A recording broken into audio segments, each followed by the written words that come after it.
We welcome our second-place finisher, Kevin Harvick, driver of the number 5 TaxSlayer.com Chevrolet. Kevin, talk a little bit about the race out there. It looked like a battle of the California boys there for a little bit. Yeah, we had a lot of fun there at the end. Obviously, you'd rather win the race, but anytime you can be involved in a race like that and put on a show for the fans like we did there at the end, I guess you have some satisfaction in that. But it's a good race. My guys did good. We were off a little bit at the beginning of the race, and they made some good adjustments at the end, and we were able to race for a win.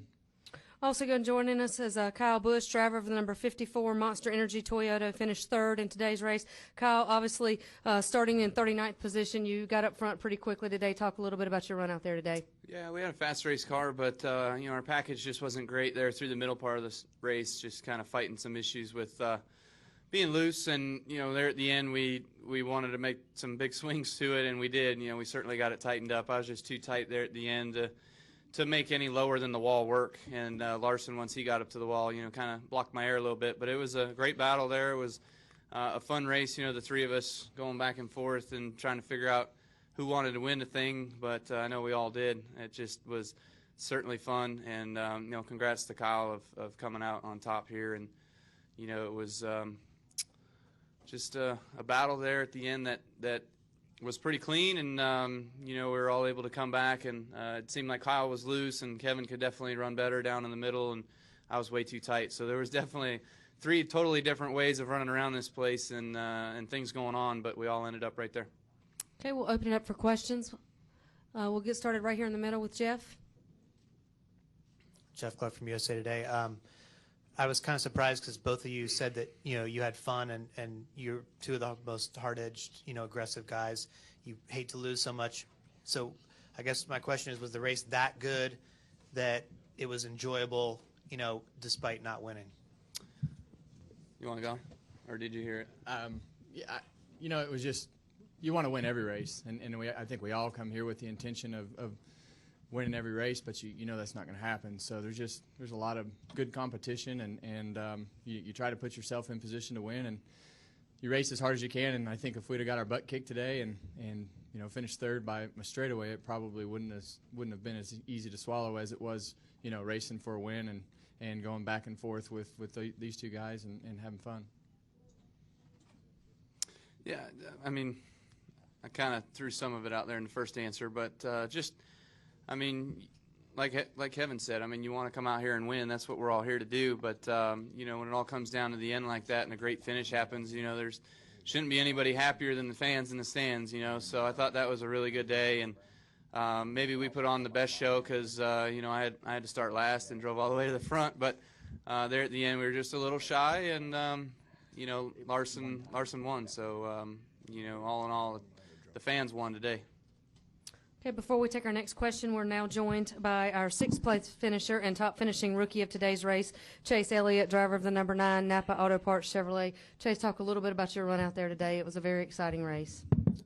Yeah, it was. It was kind of frustrating to start off. We were really, really free, lost a lot of track position there in the beginning, and we were starting to make the right adjustments, and I felt like we were going in the right direction, and ended up getting into the 31 and getting in the wall, and what do you know, our car started handling better, so it ended up helping us a lot. Actually, really pretty much gave me exactly what I needed and just a little bit too much. So we started freeing it back up and got up to 4th there for that last caution. I thought we were in a really good spot and had a hiccup on the right front in the pits, but definitely nothing to be disappointed about. I felt like our car was good. I thought we were right there with Kevin, and that's definitely a good thing to strive for. So hopefully we can do it again in Texas. Okay, we'll take another question down here before we go upstairs. Okay, right here. Go ahead. Hi, Kathy Brown, RubbinsRacing.com. With the racing that we had today, do you see that translating into the Cup race tomorrow, it being as exciting and as close as it was down to the wire? Who's your question for? Yeah. The race we had last year was the Cup race. I'd say yeah. I'd say yeah. It just depends on what kind of happens and how the strategy plays out. But there's all these posters around here everywhere, the 22 and the 11 battling it out at the end, and then myself sneaking through for the win when they got together. But I think you can have a good race anywhere, any day. It's just a matter of how all the circumstances play out. Okay, well, I think we have a question upstairs. We'll go upstairs for take a question.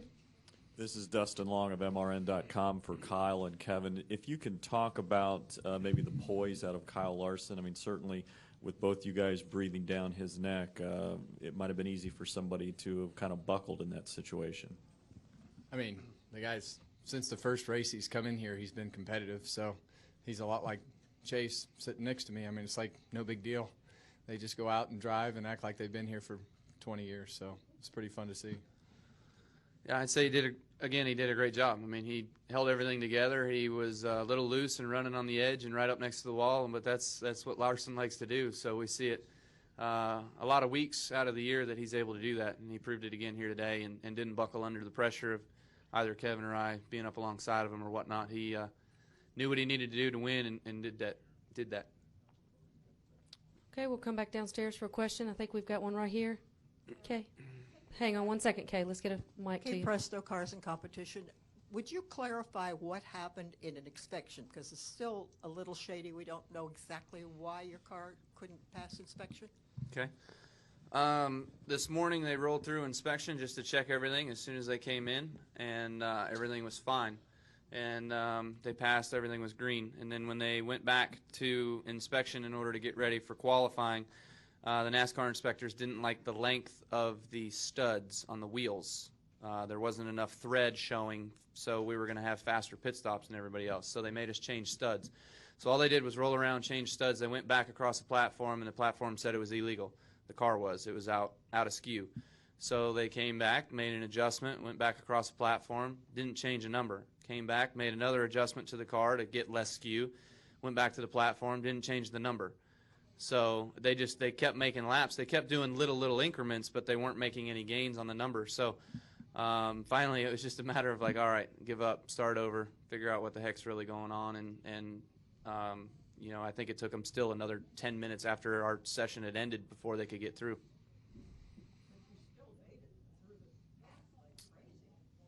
That's all talent.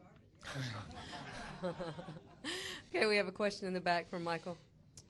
Michael Myers with Queries for Gears. Kevin and Kyle, in today's practice, the Penske cars had some issues with tires, and Kurt that didn't show up yesterday in practice and qualifying. Did you guys see anything similar with your tires that you didn't find yesterday?